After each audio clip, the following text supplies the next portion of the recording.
ለዓመታት ሲጠበቅ የነበረው የእስራኤልን እጅ ረጅም የሚያደርገውና ቴሄራንን እንቅልፍ የሚነሳው ያ ታሪካዊ ቀን ደርሷል።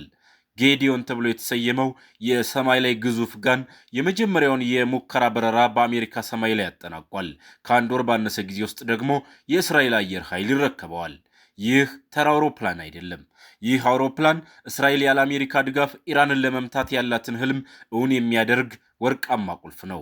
ዛሬ በዚህ ዘገባችን ይህ አውሮፕላን ለምን የጦርነቱን መልክ ይቀይረዋል፣ ኢራንስ ለምን ተሸበረች የሚለውን በጥልቅ እንመረምራለን።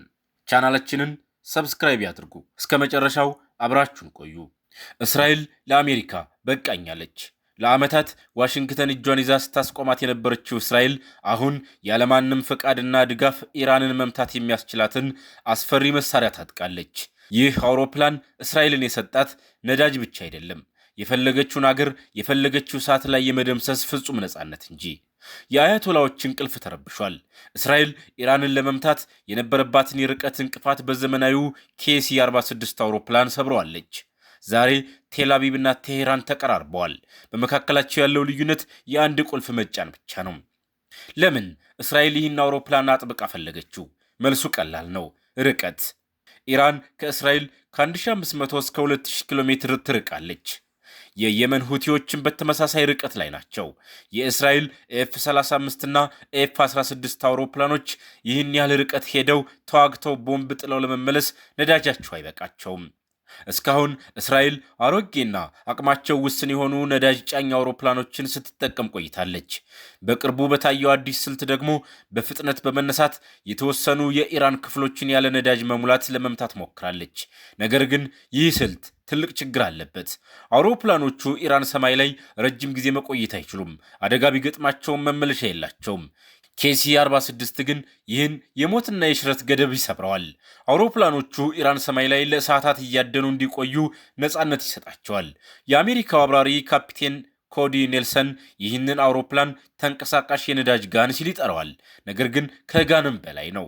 270,000 ፓውንድ ነዳጅ ተሸክሞ እስከ 24 ሰዓት በአየር ላይ መቆየት ይችላል። ባለብዙ ተግባርም ነው። በአንድ ጊዜ 12 የጦር አውሮፕላኖችን በአየር ላይ ነዳጅ መሙላት ይችላል።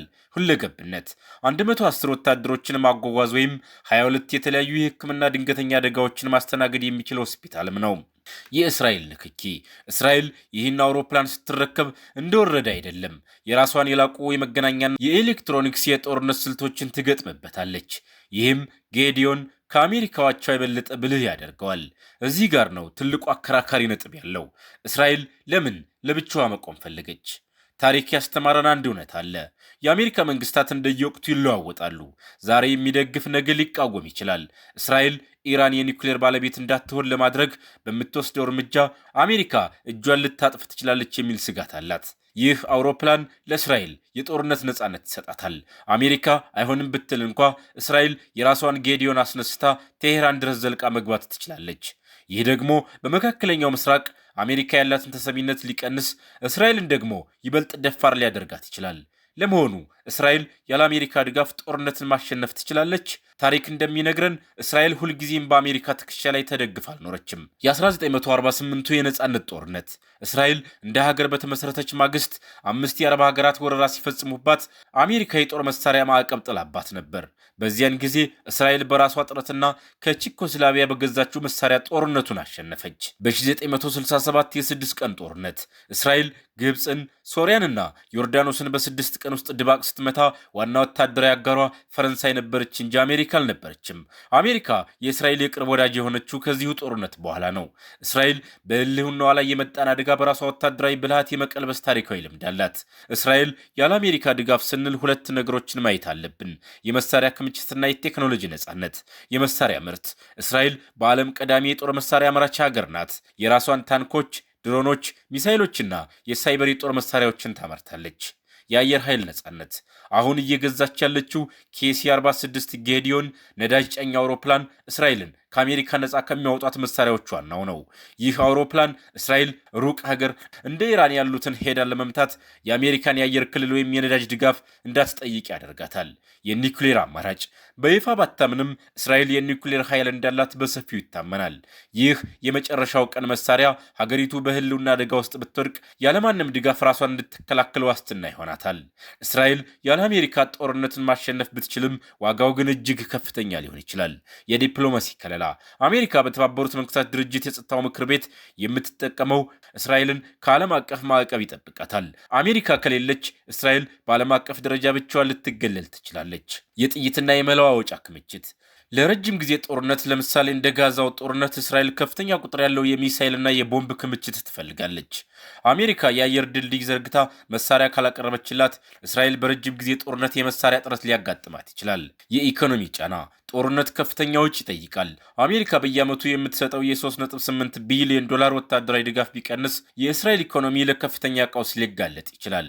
እስራኤል ያለ አሜሪካ ጦርነትን ማሸነፍ ትችላለች ለሚለው መልሱ እንደ ጦርነት አይነቱ ይወሰናል የሚል ይሆናል። የአጭር ጊዜ መከላከያ ጦርነት እስራኤል በአካባቢዋ ያሉትን ጠላቶች ሄዝቦላ፣ ሐማስ ወይም ሶሪያን ያለ አሜሪካ እርዳታ የመደምሰስ ሙሉ አቅም አላት። ኢራን ላይ የሚሰነዘር ጥቃት አዲሱ የነዳጅ ጫኝ አውሮፕላንና የኤፍ-35 ቴክኖሎጂ እስራኤልን በራሷ ኢራንን እንድትመታ ያስችላታል። የረጅም ጊዜ አህጉር አቀፍ ጦርነት እዚህ ላይ ግን ትልቅ ጥያቄ ምልክት አለ። ያለ አሜሪካ የገንዘብና የዲፕሎማሲ ድጋፍ ጦርነቱ ዓመታትን የሚፈጅ ከሆነ እስራኤል ከፍተኛ ምስቅልቅል ውስጥ ልትገባ ትችላለች። ታሪካዊ መረጃዎች እንደሚያሳዩት እስራኤል የተመሰረተችውና የጸናችው ለብቻ መቆም አለብኝ በሚል አስተሳሰብ ነው። የኬሲ-46 አውሮፕላኖች ግዢ የሚያሳየውም እስራኤል ከአሜሪካ ጋር ያላትን ወዳጅነት እየጠበቀች በወሳኝ ሰዓት ግን ያለ አሜሪካ መኖርና ማሸነፍ የምትችልበትን የግንብ ግድግዳ እየገነባች መሆኗን ነው። በአጭሩ እስራኤል ያለ አሜሪካ ወታደራዊ ድል መቀዳጀት ትችላለች። ነገር ግን ያ ድል በታላቅ መስዋዕትና በኢኮኖሚ ድቀት የሚመጣ መራር ድል ሊሆን ይችላል። ይህ የኬሲ-46 አውሮፕላኖች ግዢ የትልቅ እቅድ አካል ነው። እስራኤል ለሚቀጥሉት 10 ዓመታት 350 ቢሊዮን የሀገሯን ገንዘብ መድባለች። ለአዳዲስ ኤፍ-35፣ ለዘመናዊ ኤፍ-15 እና ለኬሲ-46 አውሮፕላኖች ግዢ። ይህ የሚያሳየው እስራኤል ለትንሽ ግጭት ሳይሆን ለአህጉራዊ ጦርነት እየተዘጋጀች መሆኗን ነው። ምንም እንኳን እንደ አውሮፓውያን አቆጣጠር በ2025 የጃፓንና የጣሊያን ትዕዛዞች ቀድመው እስራኤልን ለተወሰነ ጊዜ ቢያዘገዩም አሁን ግን የጊዜው ሰዓት ደርሷል። በ2026 የሚጠናቀቀው ይህ ዝግጅት ቀጣዩን 10 ዓመት የመካከለኛው ምስራቅ ታሪክ የሚቀይር ይሆናል። ዓለም ወደ አዲስ የታሪክ ምዕራፍ እየገባች ነው። የኬሲ-46 ጌዲዮን መምጣት የሰላም ወይስ የጦርነት አብሳሪ? እስራኤል ያለ አሜሪካ ፍቃድ የኢራንን የኒውክሌር ተቋማት ለመምታት ቆርጣ የተነሳች ትመስላለች። ኢራን በበኩሏ ይህንን እንቅስቃሴ በጥንቃቄ እየተከታተልኩት ነው ብላለች። ለ75 ዓመታት እስራኤል አሜሪካን ትጠብቅ ነበር። አሁን ግን ያ ዘመን አብቅቷል። ጌዲዮን የተባለው አዲሱ የጦር መሳሪያ እስራኤልን የሰማይ ላይ ንግሥት አድርጓታል። ያለ ዋሽንግተን ድጋፍ፣ ያለ አጋር እርዳታ ቴል አቪቭ ቴህራንን ለመምታት የሚያስችላትን ወርቃማ ቁልፍ አግኝታለች። ይህ አውሮፕላን የሰላም ወይስ የአህጉራዊ ጥፋት ምልክት? መልሱን ጊዜው ይነግረናል። የመካከለኛው ምስራቅ ምስጢር ገና አላበቃም። ቀጣዩ ክፍል እንዳያመልጦ የደውል ምልክቷን ይጫኑ። ሰብስክራይብ ማድረጋችሁንም እንዳትረሱ። አስተያየተውን ኮሜንት ላይ ያስቀምጡልን።